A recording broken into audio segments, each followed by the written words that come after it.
Okay, all right, here we are. So I am particularly honored, front of the class, please, front of the class, thank you. Particularly honored to have with us the chief regulators of 3 countries, 2 from Europe and, two from Europe and 1 from Asia Pacific. And we're going to invite them up onto the stage.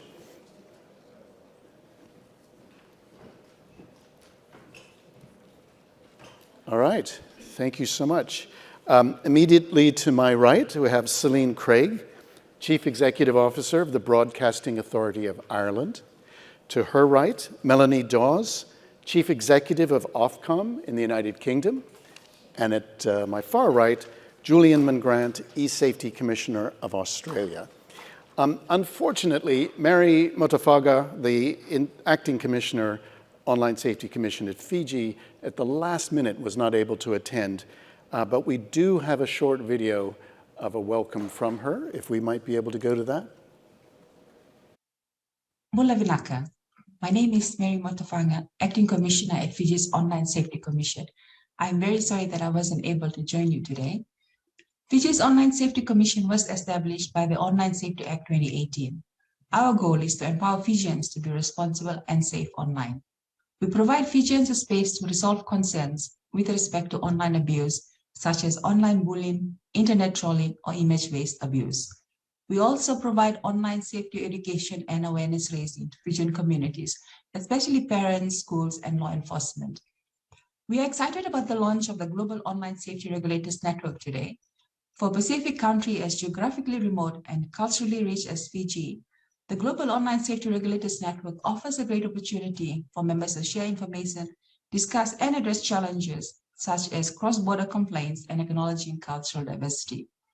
Collaboration with our international stakeholders is crucial to achieving success because the online space does not have any boundaries and we are stronger together than apart. The Fijian Online Safety Commission looks forward to the launch of the Global Online Safety Regulators Network as we work together to promote an inclusive and safe online culture for all. I trust you will enjoy the panel session with my colleagues today, and I hope to meet you in person one day soon, either at the next FOSI conference or here in Fiji. Nakawakaleu. Well, thank you very, very much. And I know that the 3 of you have been working with her, and I've had the opportunity to speak with her over Zoom, and it's tremendous what they're doing at Fiji. Well, why don't we start here, and Celene, just describe what your authority is and your role within it. Sure. Thanks, Stephen. Well, I'm CEO with the Broadcasting Authority of Ireland. We're currently the broadcasting regulator, but we have been preparing since probably around early 2019 for a transition to a new media regulator that will regulate the whole online space as well as broadcasting and on-demand services.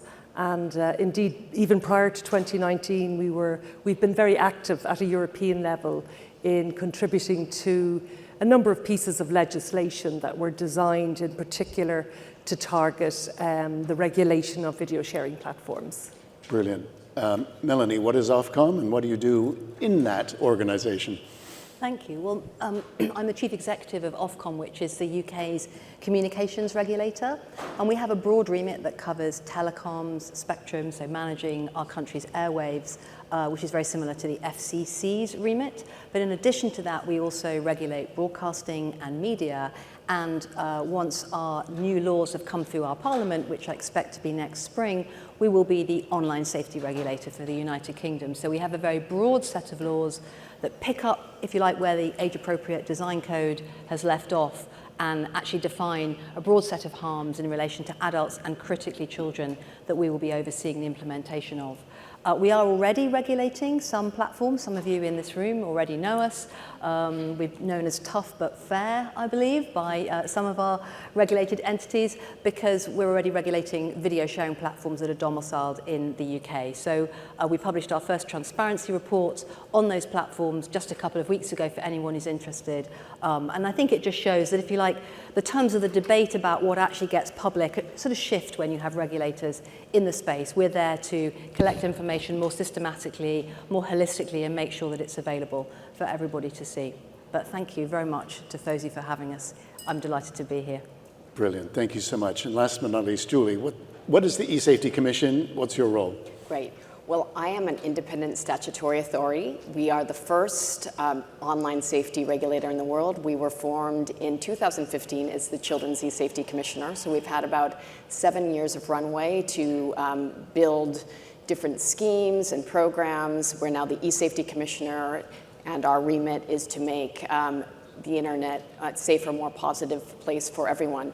Now, we take a three-pronged approach to online safety, and that is through prevention, through research and evidence-based resources and programs, because we want the harms from happening in the first place. Protection through individual complaint schemes. So when a child is being cyberbullied and an adult experiences serious adult cyber abuse, image-based abuse is happening, abhorrent violent material, or child sexual abuse material, a report is made to us. It triggers an investigation to see if it reaches the legal threshold, and we've got about a 90% success rate in terms of getting all that content taken down. We're not proactively monitoring the internet.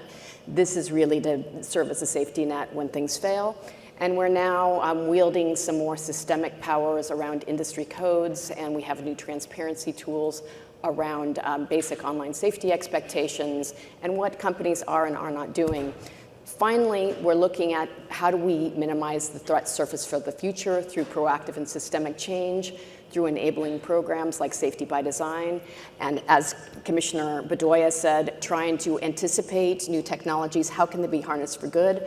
What might the risks be, and how do we mitigate those risks, whether it's immersive technologies, Web 3.0, or AI, so that we can get ahead of these technology trends.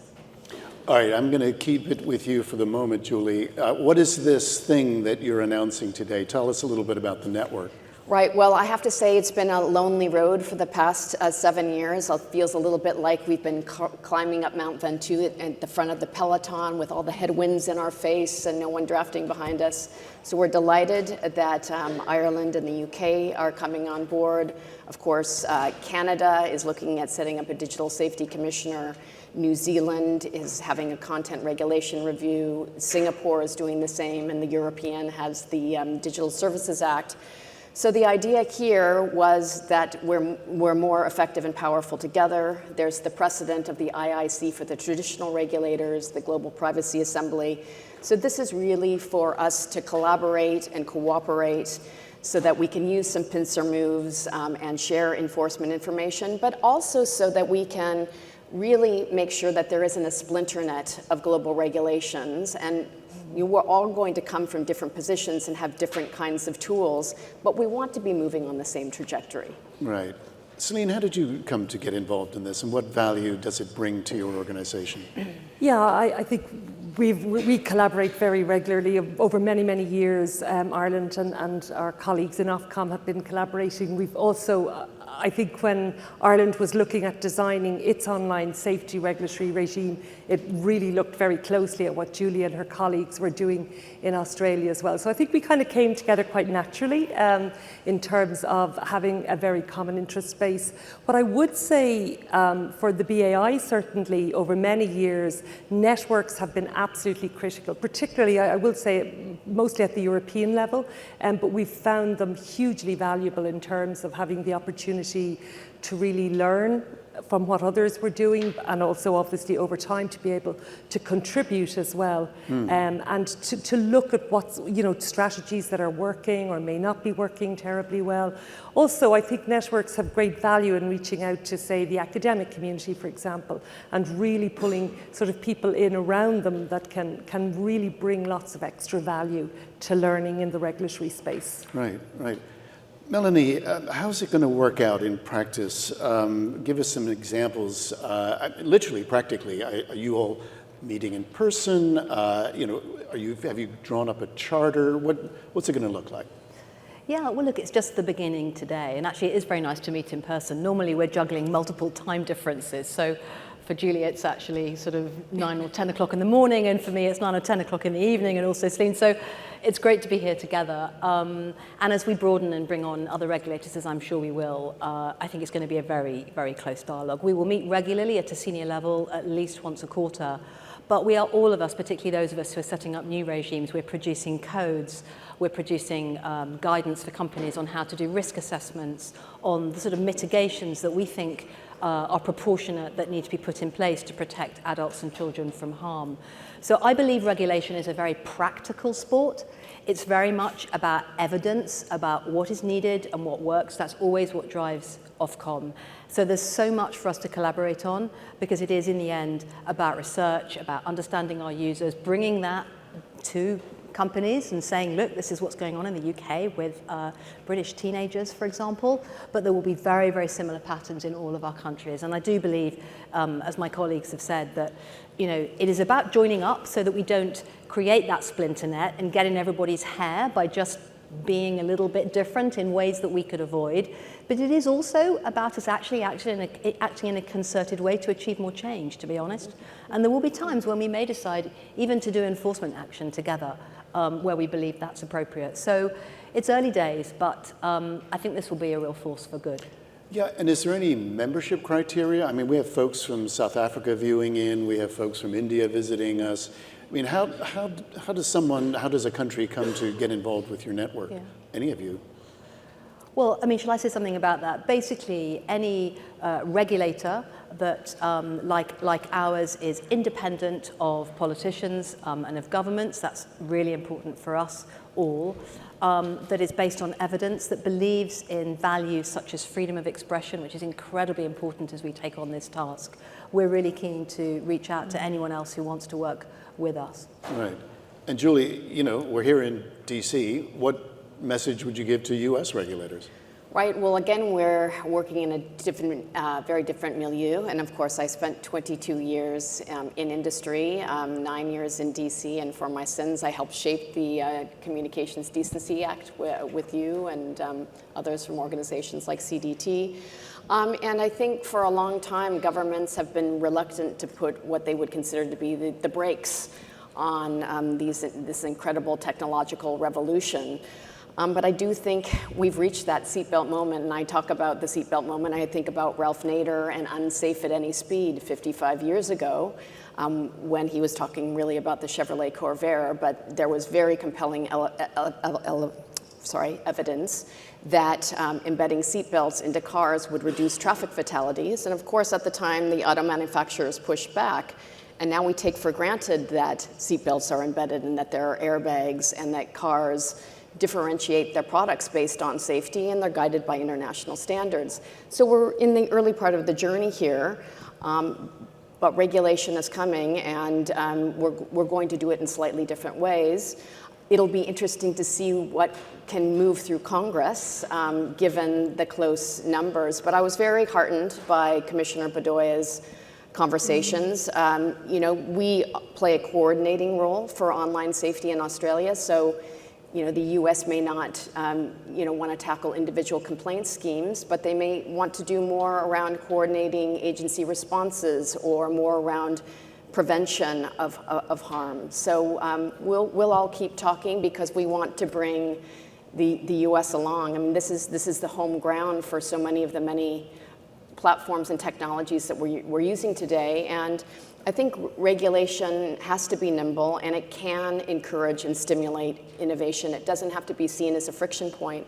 And I believe that the companies, like a lot of the gaming companies that understand that user retention or gamer retention is created by creating a safer, more positive environment, it just makes good business sense to incorporate safety into the design of platforms. Yeah, coordination is rather lacking in this country. If when we do work, we have to contact the FTC, the FCC, Department of Justice, Department of Education, the OSTP at the White House, sometimes even the State Department. This is why in 2008, not 18, we proposed the idea of a chief online safety officer for the United States to be a sort of focal point for the administration. Well, we're still waiting on that one. Let me ask you a question you may not even have an answer to. 2 to 3 years' time, optimistically, where's this network going to be? 6 of you, 8 of you, 10 of you? I think it's going to snowball, really. And governments will will take matters into their own hands if they feel that their citizens are being harmed online. I mean, I think we've seen with the pandemic, there are so many benefits that we want to harness, but there are significant risks. And the internet has become an essential utility. It's not an option anymore. So we need to treat it like the roads, and erecting the digital guardrails will be necessary, and embedding those virtual seatbelts. So I would say 10 to 15. I think we'll be looking at associate members for those governments who may want to learn from us but may not set up an independent statutory authority. We will probably have a big tent, but those fundamental rights around respect for rule of law, not constraining political or journalistic speech, regard for human rights will be critical. Yes, I was going to endorse what Julie is saying there. I think the network is likely to grow in the same way that it's going to go in the same direction of travel as regulation. And certainly at a European level, there's a whole swathe of legislative pieces that are in preparation. Obviously, the Digital Services Act got mentioned several times here today.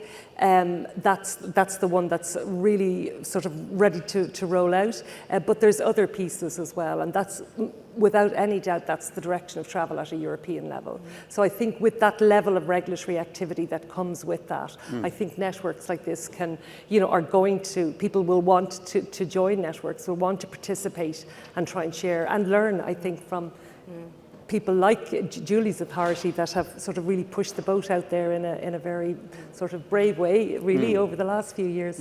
So, we have folks from industry, we have folks from nonprofits, we have researchers, academics.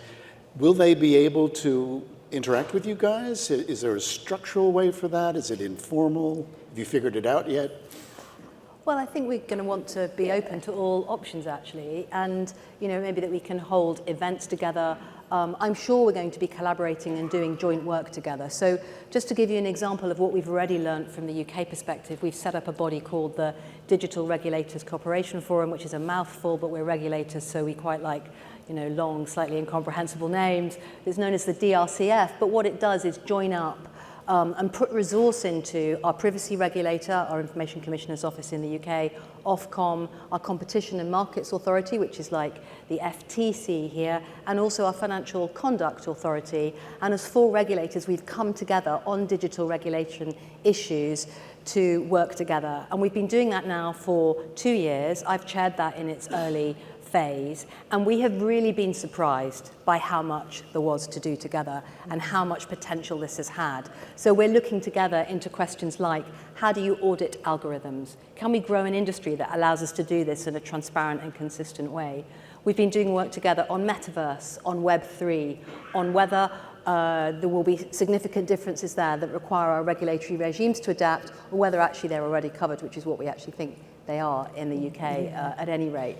So those are just 2 examples of how actually when you put regulators together in a room, it's amazing. We've been really surprised on the upside about how much there has been to do together. And I think industry has been really encouraged as well, because they've seen that we're bothering to join up, that we know that there are joins that need to be made, like, for example, between safety and privacy, and that we're putting effort into making sure that we understand, that there aren't gaps, but also that we don't really allow those gaps to be interpreted by others.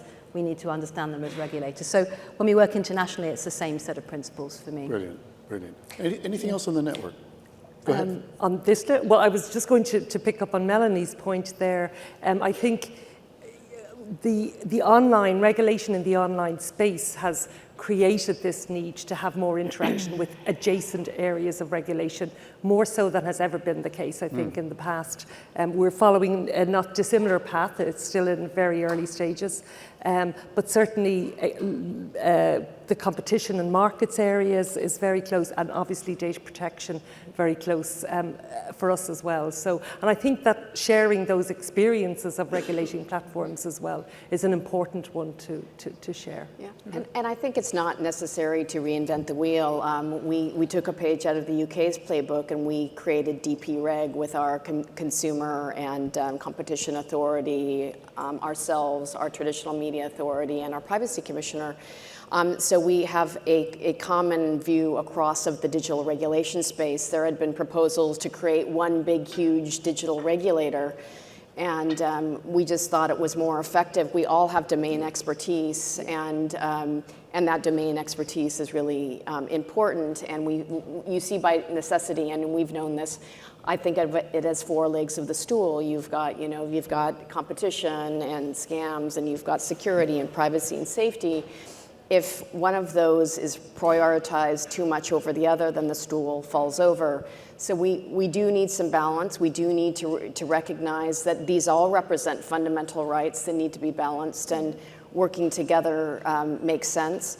I used to go to the DPC, or the Global Privacy Assembly. They have an annual meeting that's multi-stakeholder, which is really useful, but they still have regulator-to-regulator discussions as well. So there are a lot of great models out there. I think we'll try and emulate the best of all those. All right, good stuff. Well, very, very good luck with that. Shall we shift gears a little bit? I want to talk about each of your countries. Melanie, can I start with you? The UK has become quite the leader in this space in terms of legislation. We had the age-appropriate design code, of course, and now the online safety bill. Any updates on that? When can we expect that to come through? And how is that going to impact Ofcom?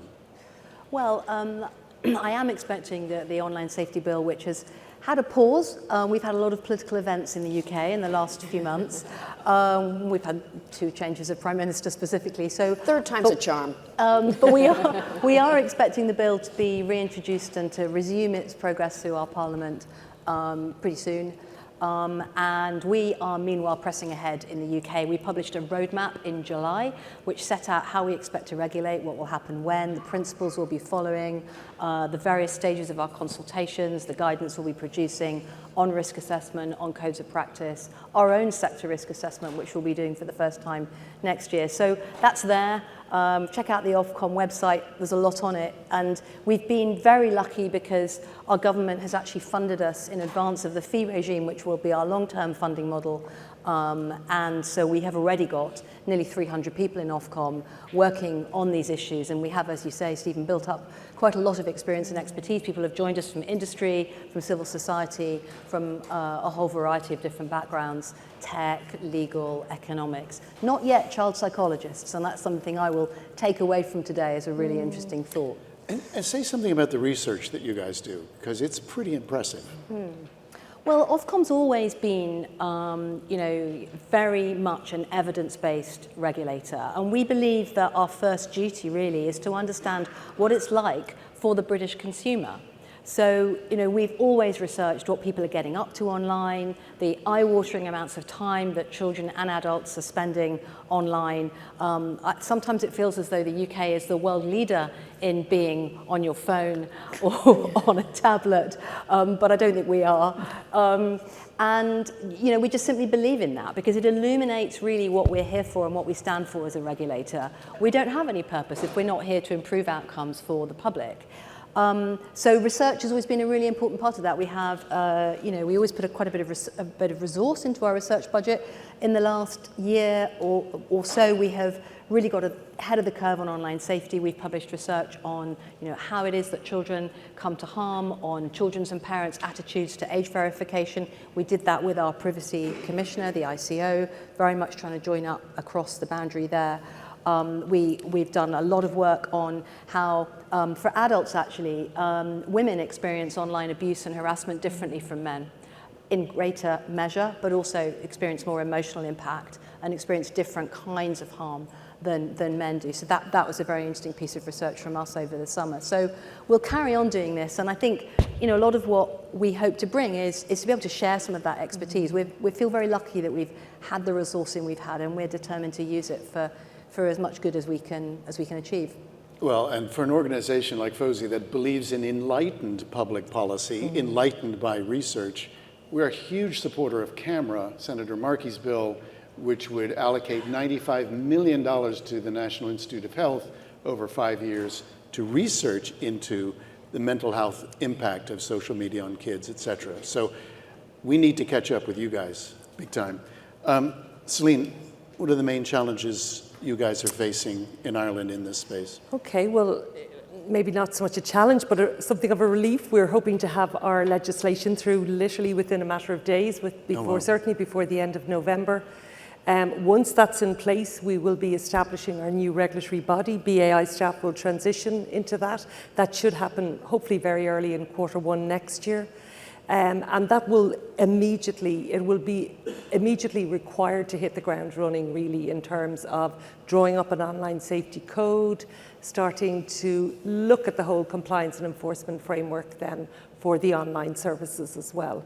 So it's broader, it incorporates some of the existing European legislation, but it does catch other issues, I guess, that have been very important within the Irish Parliament, our Oireachtas, particularly things like egregious forms of child bullying online, promoting self-harm and suicide, and the promotion of eating disorders. So all of those are encapsulated as other forms of harm over and above what's in the European legislation that will be transposed as part of this enactment. Another interesting development that I think is worth mentioning is that Ireland being having the established offices of a lot of the major US platforms will be the regulator in all of these matters for all of Europe. Similarly, with the Digital Services Act coming down the tracks, although it certainly reaches into adjacent areas of regulation like competition and markets, like data protection, but there is a key appointment that's required under that. It's an appointment known as the Digital Services Coordinator, who will participate as part of a wider European board looking at matters under the Digital Services Act. And the new Media Commission in Ireland will host the Office of the Digital Services Coordinator as well. So a lot of work to be done on giving effect to the Digital Services Act in Ireland, and we're working very closely with a number of government departments who are taking care of all of that legislation and translating it into Irish law and regulatory practice, obviously. Fascinating.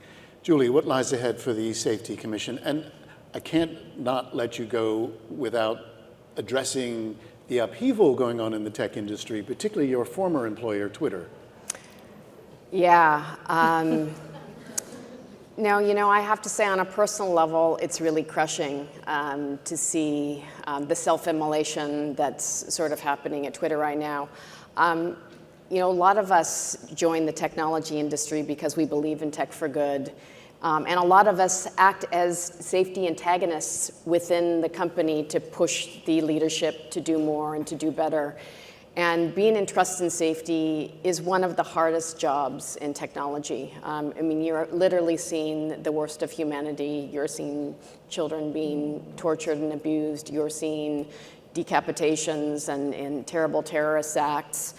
But unfortunately, it always seems that the responsible AI teams or the trust and safety teams are the first to go. I remember being referred to as a cost center in some of my former employers. And I think we need to really change the mindset and recognize that this is really core to who the companies need to be. Now, I don't think any of us know what's going to happen to Twitter. I did write a letter a week and a half ago to ask whether or not our trust and safety escalation processes will still be in place and whether they would be recognizing our laws. And the other thing I wanted to say, which is good about the individual complaint schemes, is I feel even as a regulator, we're working with the platforms to address a common evil, which is often people abusing other people. I prefer to work collaboratively to achieve those outcomes, to get that harm taken down first. We use regulatory tools when there are systemic failures or there's obstinance or refusal to act. So, this is the humanizing part of what we do, and I think it's the most valuable thing that we do in terms of taking down harmful content, because the systemic reforms will take a long time to really, I think, replicate through the system. So we've got tectonic plate shifting. That's going to take a long time, but it's significant. The biggest threat we're seeing right now is sexual extortion. And what's been really interesting, we've been running our image-based abuse hotline. We've got about an 88% success rate in terms of getting intimate imagery and videos taken down from overseas platforms. It has traditionally been a gendered crime, i.e. Women and girls, victim to relationship retribution. That is now flipped on its head. 18 to 24-year-old boys and younger are being targeted by organized criminals who are setting up fake and imposter accounts, usually with, if you follow Paige Spiranak, the blonde golfer, you'll see a script or a bot that's been written. You'll see about 12 or 13 accounts that will have a blonde, cute woman and asking for a sexy chat. Well, the organized criminals have figured out that it is young men and boys who will take these risks and will immediately start engaging in these grooming conversations and share a sexy Skype or a frisky FaceTime, and they will immediately be blackmailed, usually for crypto payments or other imagery or even contact offending. And law enforcement and hotlines across the globe are literally being flooded with these reports. And sadly, we've just had a young man of 17 in my home state of New South Wales take his life as a result. So, this is where we have to band together again to target a common evil or a common bad. And I think the platforms, the NGOs, and the regulators will be all aligned in terms of trying to tackle these wicked problems. All right. Well, thank you for your work.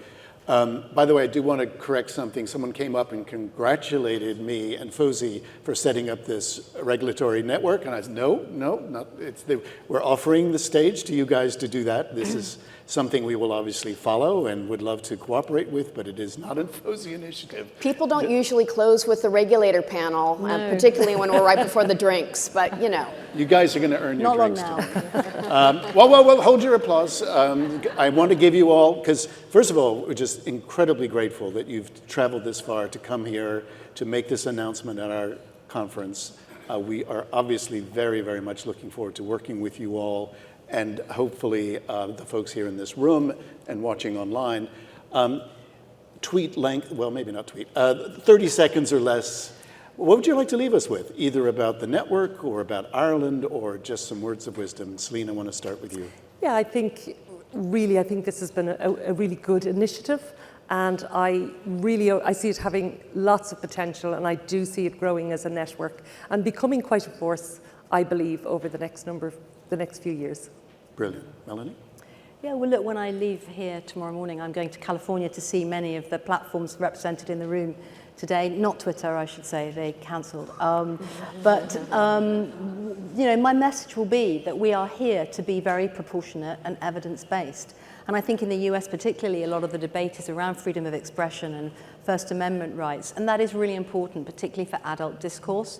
But when it comes to kids, it's about design of services, and what we really want to see is design and safety considerations coming in up front. So making sure that adults can't randomly be in contact with kids, making sure that there is age verification for pornography, making sure that where you're designing the way an algorithm works, you don't intensify and amplify really harmful content for vulnerable young people such as Molly Russell, the British teenager who took her life in 2017. So it's about practicality and about design, and I really hope that we can work with many of you in this room, because I know you will care about this too. I can pivot easily off of safety by design because I think it is absolutely critical, but I'd also say that online safety is a team sport. We all have a role to play, and we really need to cooperate and work together to really make the online world a safer, more positive place, and to shape the future of immersive technologies in Web3. We don't have to move to regulation if we are thinking about safety by design. I think about urban planning. When we're building cities, we think about where we put the parks and the trees and the bollards. We need to do the same because we still don't know if the metaverse is going to be a multiverse and we're going to have a Disneyland and a Legoland right across the digital road from a sexy land, and whether there'll be digital bouncers or probably not digital cops on the beat. So we need to build the safety protections in now and assess the risks so that we can really harness the benefits that all of this technology can bring us. Brilliant. Well, please stay in touch. Come back. Let's hear the updates, and hopefully you'll have more members that you can bring with us, with you to our next one. So please join me in thanking this wonderful panel.